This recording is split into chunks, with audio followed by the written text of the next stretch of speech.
Well, hello listener, welcome to the Booms and Bust Show. My name is Jonathan Davis, and my goodness, what a week it's been. Land of hope and glory, mother of the free. How shall we extol thee? And I can't remember the rest. If you're wondering why I'm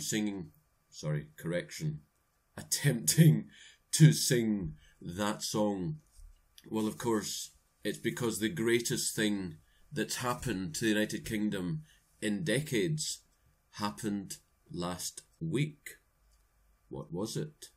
Well, Her Majesty the Queen gave the royal assent to Theresa May negotiating with the unelected bureaucrats in Brussels and to instigate Article 50 to divorce from the EU.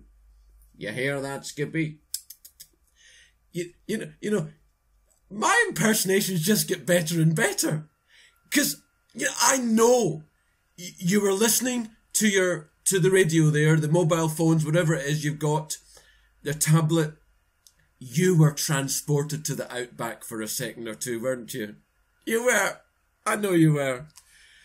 Well, so it's likely to be, well, it could be this week or it'll be next week that she will actually instigate Article 50. Instigate Article 50. What an amazing thing. But, and this is the big but, Theresa May actively supported and worked for the Remain campaign. And she's got the likes of Phil Hammond on the financial side, the Chancellor. And on the other hand, okay, she's got David Davis and Liam Fox and I suppose we could say Boris Johnson, but it's hard to tell. The fact is, although I absolutely applaud her 12-point plan, and although she says we are going to Brexit and it's going to be this and it's going to be that, let's just wait and see what actually happens, because the Remain forces are the establishment. Therefore, they are hugely powerful. And she is going to be up against it. You know, she's only, and I mean this, she's only the Prime Minister of the UK. You know, we are an unbelievably unimportant country.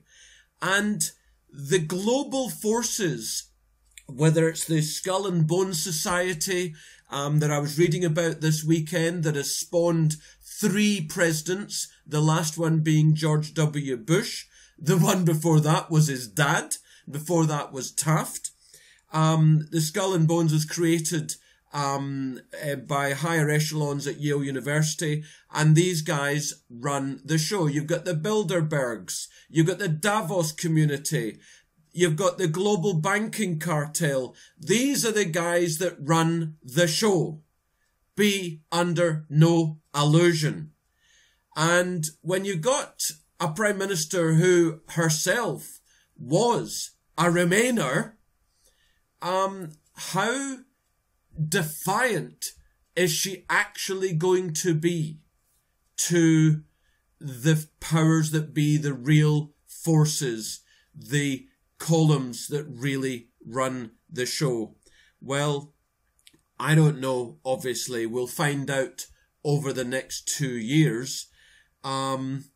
Fingers crossed that they don't stitch us up yet again. But you know, if we're talking about Brexit and in the week that Her Majesty signed the royal assent, we have to also talk about Scexit, about Scottish exit from the United Kingdom. Now, you might assume, because I was born in Scotland and I clearly still have a Scottish accent, I lived there for the first 22 years of my life, you have to assume that I have a natural inclination to whatever the majority of the Scots will think. Well, no, that is not a natural expectation. But what I have done is considered the issues. And it strikes me as unbelievably contradictory, disingenuous, and total and utter bollocks that Brexiters don't support Scexit. It is unbelievably contradictory, because the Brexiters say it's all about bringing back democracy.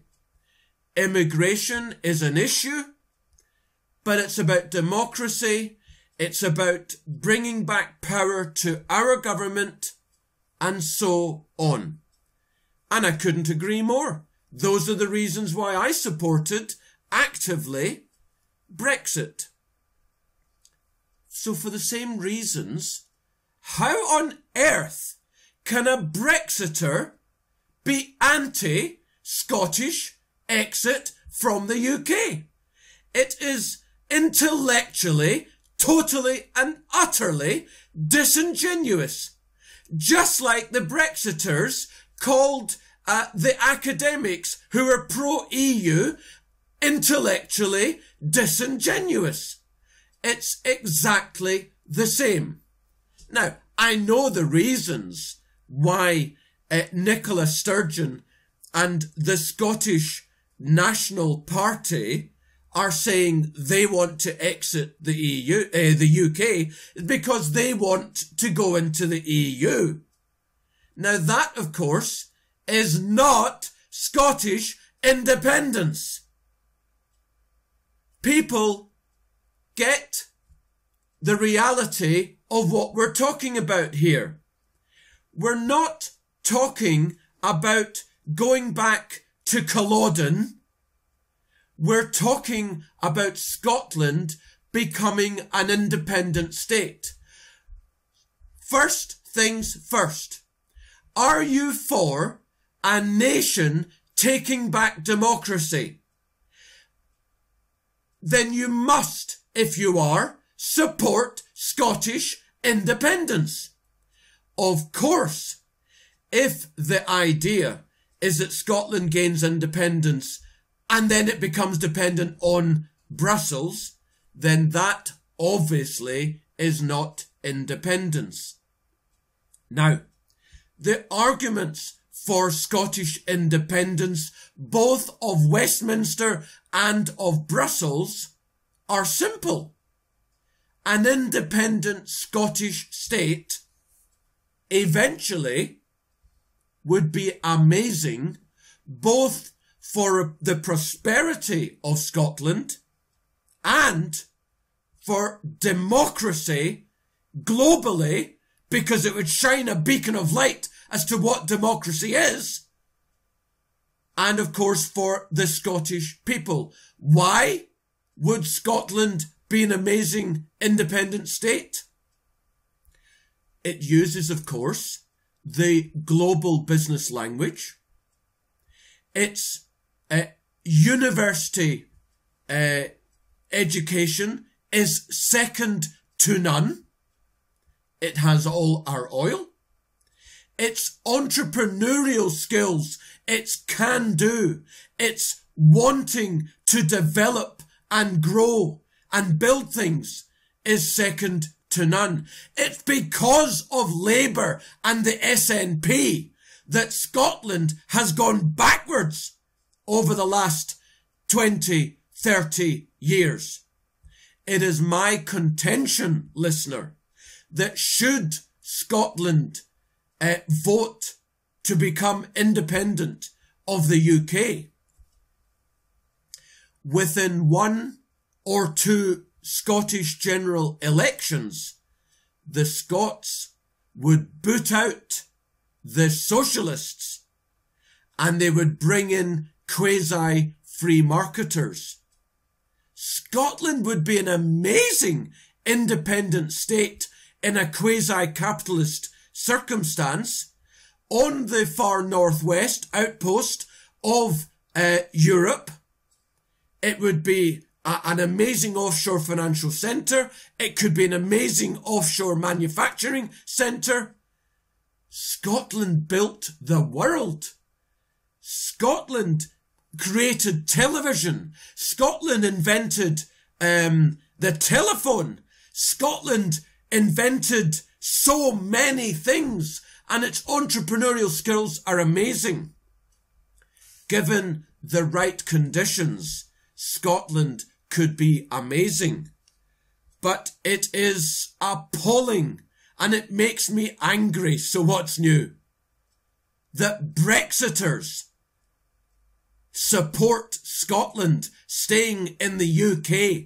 It's entirely the opposite to what they said as to why the UK should leave the EU.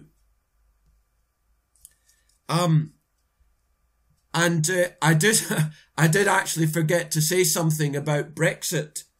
The day that the Queen signed the royal assent was the day last week you had the BBC and all the mainstream media bringing out the story about certain Conservative MPs who allegedly overspent at the 2015 general election. Is it a story which should not be covered? On the contrary, as far as I'm concerned, if it is proven they overspent, they should lose their membership of Parliament, and it should go immediately to a by-election, and those individuals should never be allowed to stand for election, even to a local golf club, as far as I'm concerned. But it's too bloomin' coincidental that it came out on the day of the royal assent. If you want to discuss with me any of the issues that I'm raising in the Booms and Bust show, where we talk about free markets and capitalism, and we are rabidly anti-socialism, anti-cronyism, anti-Marxism, anti-communism, anti all those blooming isms, which isn't capitalism. You know, I had a brief chat with an Aussie yesterday who's lived in the UK for nearly 20 years. And she said to me, she happened to see a programme about benevolent capitalism. And I immediately said, well, of course, the two things go together. We're talking about jam and bread here. We're talking about tea and milk. And she looked at me as if I was from outer space. And I explained to her briefly, well, think about it. Socialism and Marxism and all those guys, they're all about helping the elite. Capitalism is about helping the people. And she just laughed. People don't get it because they're indoctrinated to believing that capitalism only helps the belief. Because what they've seen over the last 10 years is all the money getting funneled up to the top 1, indeed the top 0.1%. What they don't realise is that, listener, we don't have capitalism.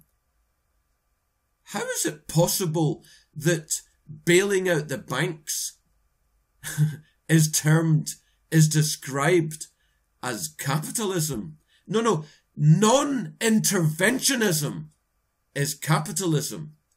Intervention is cronyism or socialism. The other major news of the week is something that, of course, we've been, I guess, waiting for. The death of one of the few true innovators in our popular culture. Chuck Berry. Johnny B. Good. to name but one of his many innovative recordings that people don't realise just weren't there in the mid to late 1950s. He started it all off. And it took me back to, I think it was 3 years ago, March, funny enough. And I spoke at the gala dinner of the Freedom Association. Last year, I interviewed here in the Booms and Bust Show the chief executive of the Freedom Association, and we talked about Brexit. And in that speech, I don't think I'll ever forget, I was talking about non-intervention. I was talking about the depression that never was in 1920-21, which incidentally I wrote an article on in the Daily Reckoning, which you can subscribe to free. It's a daily newsletter of what's happening in the world, and it talks about markets and investments, whatever. And I was published just a week or so ago. You can check it out, the Daily Reckoning. And in that speech, I said something of the following. Of course, I don't think I'm able to use the exact words. It occurs to me, if it weren't for free market capitalism in the music industry, we might never have heard of Elvis Presley, Chuck Berry, Little Richard, the Beatles, the Doors, the Clash, John Peel, Michael Jackson, One Direction.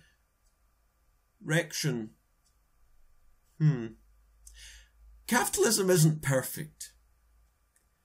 But I'll tell you what, listener, it's a million miles ahead of whatever else is available.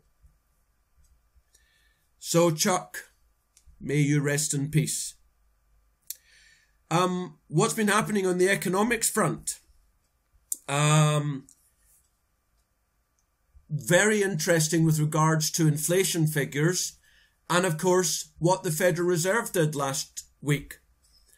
As I said last week in the show, changes, and I said that you could pretty well bet your grandmother that the Fed was going to raise the interest rate on Wednesday. And sure enough, that's exactly what it did. And now the Federal Reserve rate is 0.75 to 1%, the base rate. And you would have expected, would you not, that the dollar would have soared, commodities would have crashed, because everything's priced in the dollar, and if the interest rate goes up, it's going to help. No. I said it's the consummate buy the rumour, sell the news. The dollar had been rising for weeks, if not a few months. Up until that point, the second rise in 3 months, the third rise in since December 15, and December 15 was the first rise since June of 2006. They've now raised the interest rate 3 times in 11 years, 3 times in 16 months, and twice in 3 months. And the dollar fell. And commodities rose. Indeed, it was a sight to behold. Within a couple of hours, small gold miners rose 11%, with the biggest volume ever. And why did the dollar fall? Why did commodities rise? Why did gold miners do so well? Because, strange as it may seem, listener, the raising of the interest rate did not tighten central bank conditions. How is that possible, JD? What on earth are you talking about? Interest rate? It's taking away the stimulus ball, isn't it? Well, it would be, but for the fact that, as I said at the beginning of this piece, the US inflation number came out, 2.7%. So inflation's rising, even though the interest rate rose. Actually, it was dovish because inflation is much larger than the interest rate. So we still have very significantly negative real interest rates. The interest rate is much lower than the inflation rate and negative real interest rate. Thus, actually, the Fed was dovish last week, even though the interest rate rose. So that is why we remain heavily in commodities. And interestingly, because the interest rate didn't rise more than 0.25%, and because the suggestions by the Federal Open Market Committee was that they are no more hawkish than they were previously, overall this was dovish. Thus, we can expect fewer rate hikes this year than they said they were going to do back in December when they did raise the rate. They said they were going to raise 4 times this year. They've so far raised once. There is a far less likelihood of 4 rises this year. In fact, there might only be 1 more, if at all. This is hugely positive for commodities. And also, interestingly, it's positive for government bonds, because government bond prices rise, as I've explained in previous shows, when interest rates either fall or don't go up as much as the market expected. And sure enough, government bond prices also rose. So we are heavily commodity biased. We have got a good neutral position in government bonds and US treasuries. And we're also heavily in global energy equities. I'd say our portfolios are well positioned for the coming challenges and opportunities. So, consider all that for your retirement planning. Let's look at the bigger picture. Because if they're not raising as quickly as they said, you have to wonder why. Look at the last 3 presidents: Clinton, Bush, Obama. And if you look at their 8 years that they were each in office, the number of years that they had 3% plus GDP growth, Clinton was 6 out of 8 years. Bush was 3 out of 8 years. And Obama, yes we can, no we bloomin' did not.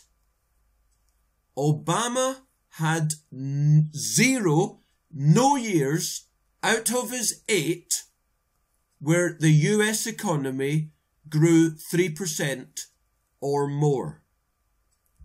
Why? Because they bailed out the banksters, because they had 0 interest rate policy, because they printed previously unimaginable amounts of money and borrowed vast amounts from our kids and from our grandkids. And this is how whatever growth there was funneled up to the top 1, indeed top 0.1%. And I correct an error of speech that I made in the last show. I said that the top 1% now owns as much as the bottom 90. That is itself disastrous. The reality is, listener, the top 0.1% of America owns as much as the bottom 90%. It's that crazy. It's that ugly. It's that 1984-esque. But do you ever hear about it? Do you hell? But this is the reason why we've got Brexit, why we've got Trump. I don't think we're going to get Le Pen. But we'll see. I doubt we will. Saudi prince, I think he's the second in charge of the Kingdom of Saudi Arabia, was in seeing George Bush, goodness me, wake up Jonathan, was in seeing Donald J. Trump last week. And he said something absolutely incredible. He talked about the changing relationship between the Kingdom of Saudi Arabia and the United States of America. This is such a massive global game changer. In the early 1970s, when Nixon took us off of the quasi-gold standard, which basically allowed the government to borrow whatever it wanted and pay for the Vietnam War. And then, of course, we got the last 40-odd years of soaring debt, which at some point has to be repaid. According to the great economist C.V. Myers, every penny of every debt has to be repaid, whether by the borrower or the lender. So either the borrower goes bankrupt or the lender goes bankrupt. The ultimate is, of course, economic depression, but as I've been explaining in recent shows, it's either going to be a turning Japanese deflationary depression or a super-inflationary 1970s style inflation depression. Either way, we're toast. The game changer is what happened was that alongside that, China said that they would invest massively in US government bonds, basically hand money to the US government. That would keep US interest rates low, and therefore US population, the consumers, would buy massively from China. Similarly, Saudi Arabia, they would also buy US treasuries, and America would buy oil from Saudi Arabia, and also America would defend and support the fascist, obscene, middle-aged, brutal Saudi Arabians against its enemies. In other words, Iran and Israel. Although Israel is a defensive state, it is not an aggressor. Iran, of course, is absolutely an aggressor. So the Saudi prince, the number 2 in the kingdom, talked about the changing relationship. What changing relationship? Well, it's encapsulated in one 5-letter word. Shale. America now has oil deposits more than any other country in the world. America is now the #1 producer of oil in the world. America doesn't need Saudi Arabian oil. No surprise that Saudi Arabia is now selling it to China. So the changing relationship, and then add on Donald J. Trump, who is less interested in being the global defense force, not that America has been, because Obama was in more wars than any president in history, and they gave the guy a Nobel Peace Prize, for goodness sake! Yes, I'm bloody angry. And this is my outlet. And if you don't like it, you know what you can do. So if America is no longer buying from Saudi Arabia, there is clearly a changing relationship, which means that Saudi Arabia can no longer expect American aircraft carriers to come over whenever it feels like it. America is no longer buying the oil in the same numbers. Well, still some buying. And this has a global effect. Saudi Arabia is spending fortunes on developing solar fuel. It's got a bit of sun, hasn't it? And it's not going to be so friendly towards America, and it's going to create huge tensions, for want of a better word, right across the Middle East. This is such a global game changer, which changes the whole global relationships that have been in place for decades. Moving on to something I was talking about last week. Car loans. Now, there is an amazing video which I'm going to attach to me tweeting this show. It comes from Daniel Ruiz, who is at DRuizG80 on Twitter, and he's done a 14-minute video of what's happening in the car loan market in America. And it goes along with Mish Talk. Mike Shedlock is an investments guy in the States who writes about economics and what's going on.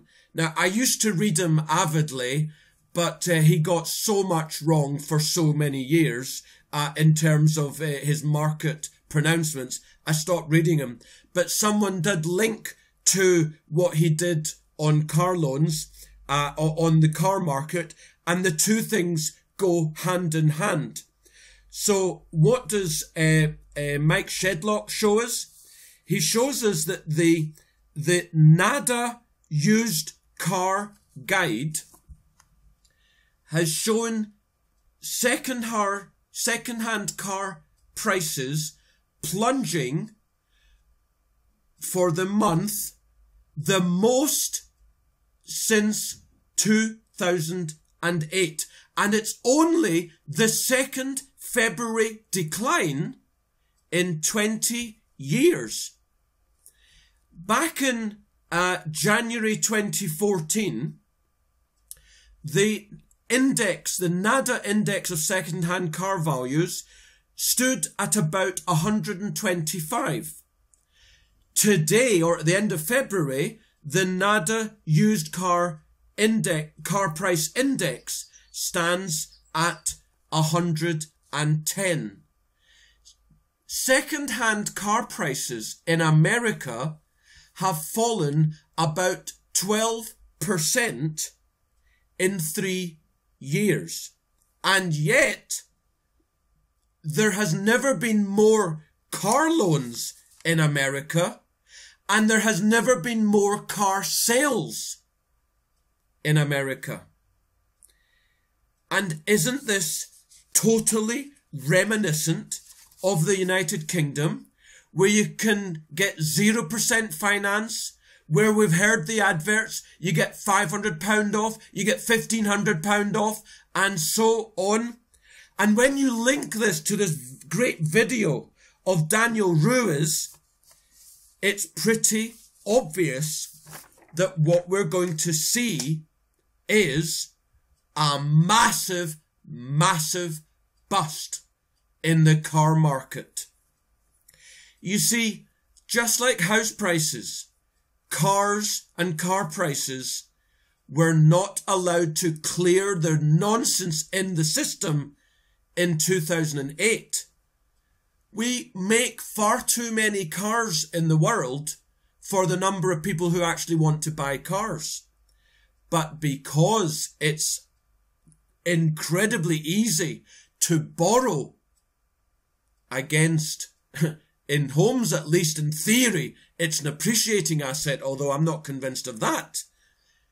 Clearly a car is a depreciating asset. Why on earth would you borrow over 4 or 5 years on a depreciating asset which depreciates the day you take it away? And yet people do. And what Daniel shows us very clearly, the guy is obviously an insider. He shows us that lease prices, monthly prices, are totally linked to future expected residual values for when you hand the car back.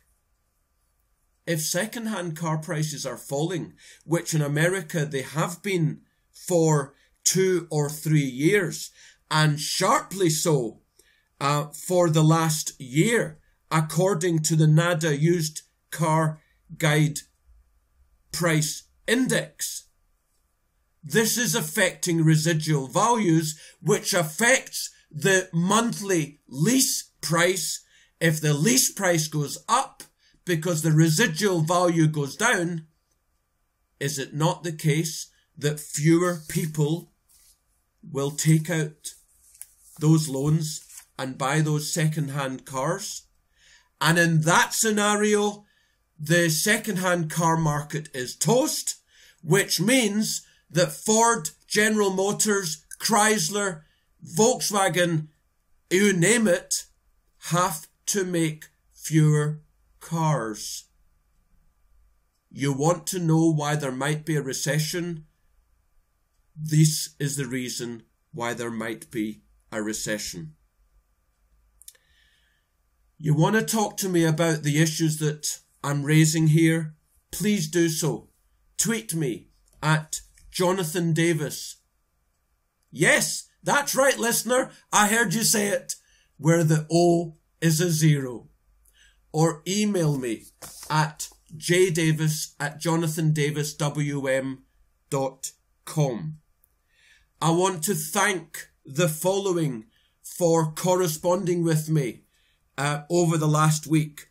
Luke Reynolds, Graham Maguire, Mike with the South African flag, Sean Taylor, Mark Makepeace, Sound Money Matters, Robin Griggs, Austin Swith, Sarah Golding from California, Tara Harcott from British Columbia, and above all, Andy Caldwell, who was kind enough to inform me of the Vote for the Top UK Podcast.com, shall we say, competition that's going on right now. Vote for the Top UK Podcast. Thank you, Andy. Thank you for letting me know. And indeed, thank you for voting for the Booms and Bus Show. What's happening? Oh yes, do you know, I didn't even talk about this part of the car loans saga. Britain last year borrowed on this basis £32 billion. America borrowed $200 billion, which I guess works out at about £170 billion, which, because America is 5 times the size of the UK, they're borrowing as much as UK is borrowing. And how can the likes of Ford and GM and Renault and Volkswagen and you name it, how can these companies lend so much money for people to buy their cars? Because of securitization. Now, many of you will know what that means. Many of you will know that up until late 2007, banks and building societies were lending out on mortgages, many of them subprime, then packaging, say, 500 mortgages together and selling that as an income stream to a pension fund. And the ratings agency gave that bunch of mortgages a AAA rating. And the pension fund happily paid the lender a lump of money and they took over the mortgages. So they became now the recipients of the interest on the loans. The practice is called securitization. The problem was that these goddamn rating agencies were putting in subprime mortgages into the AAA packs. So the pension funds didn't bloomin' know what they were buying for their pension members. And do you think the pension fund cared? No, they didn't care. They got to tick the box of AAA and they got their 300 grand a year salary. Thank you very much. Do you think they care that the pension funds are in deficit because of their maladministration? They don't care. They're retiring to the stockbroker belt. Of course, the members, we'll talk about that in another show. How do the car loans fit in with that? Securitization. That's how the car companies, with their finance subsidiaries, are lending all this money and then securitizing bunches of them and selling them on to unsuspecting, uncaring pension funds who the managers have to report to their boards that they have got an income stream that they can pay the current pensioners. To hell with future pensioners, in other words, the people who haven't yet retired.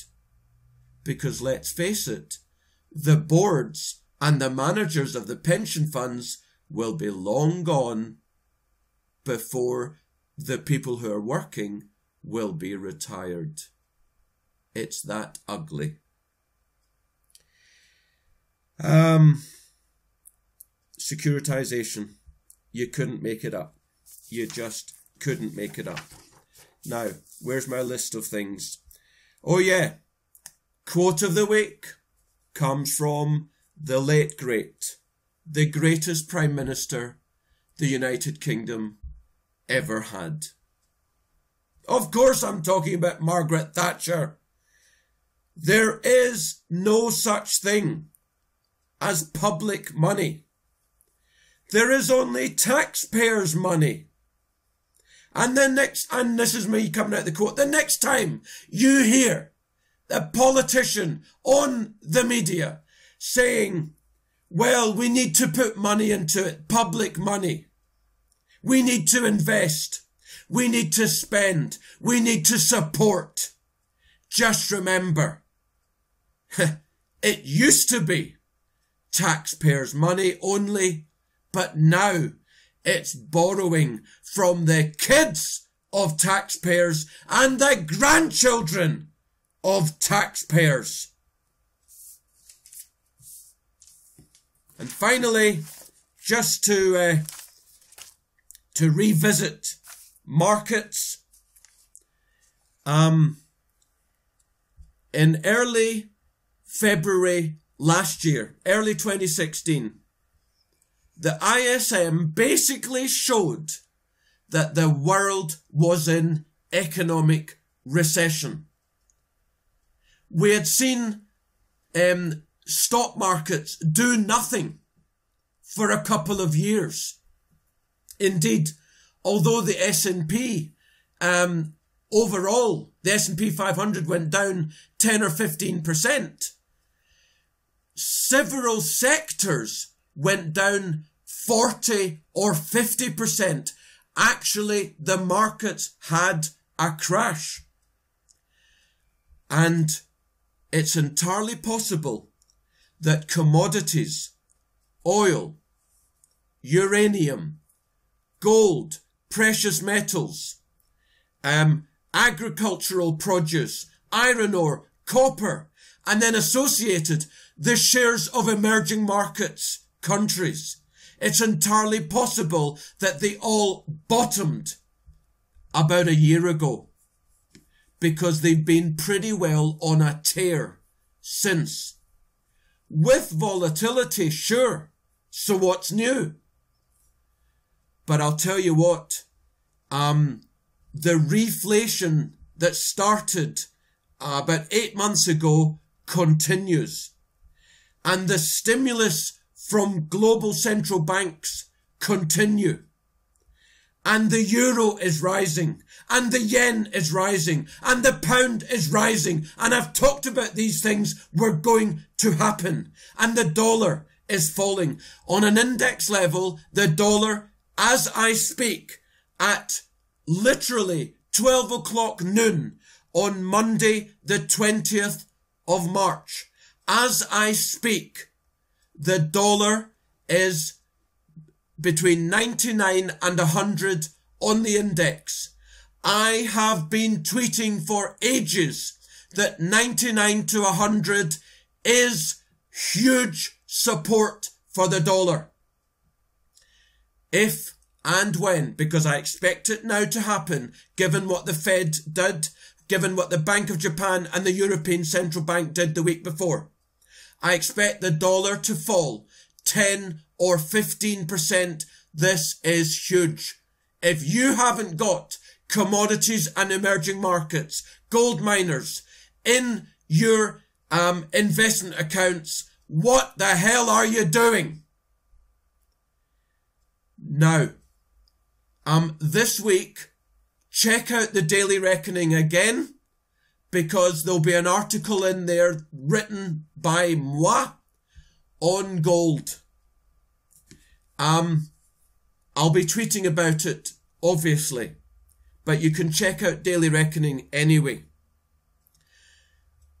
Listener, it has been 50 wonderful minutes spending time with you.